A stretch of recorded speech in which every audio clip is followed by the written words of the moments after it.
தொடரும் கனமழையால் தென் மாவட்டங்களில் மக்களின் இயல்பு வாழ்க்கை பாதிப்பு. காவிரி டெல்டாவில் நெற்பயிர்கள் மூழ்கியிருப்பதால் விவசாயிகள் வேதனை. வங்கக்கடலில் 2 நாட்களில் உருவாகும் புயல் சென்னை நாகை இடையே கரையை கடக்கும் என கணிப்பு.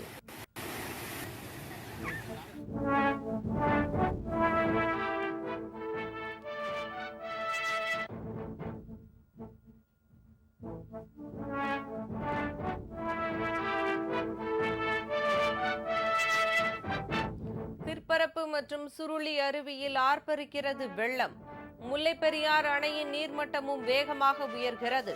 கடல் சீற்றத்தால் மீனவர்கள் கடலுக்கு செல்ல தடை.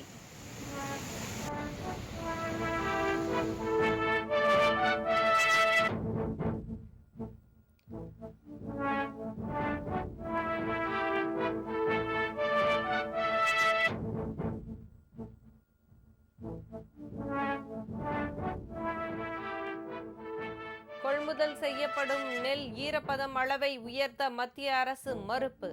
நீலி கண்ணீர் வடித்த துரோகிகள் எங்கே என இபிஎஸ்க்கு முதல்வர் ஸ்டாலின் கேள்வி.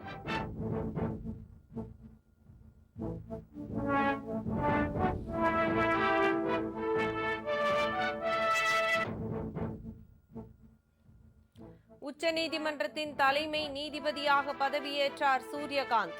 டெல்லியில் நடைபெற்ற நிகழ்ச்சியில் குடியரசுத் தலைவர் திரௌபதி முர்மு பதவி பிரமாணம் செய்து வைத்தார்.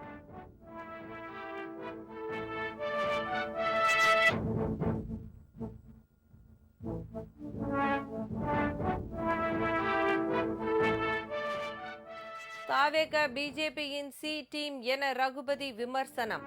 அவர்கள் ஆச்சரியக்குறியாக இருந்தாலும் தற்குறியாக இருந்தாலும் கவலை இல்லை எனவும் பதிலடி.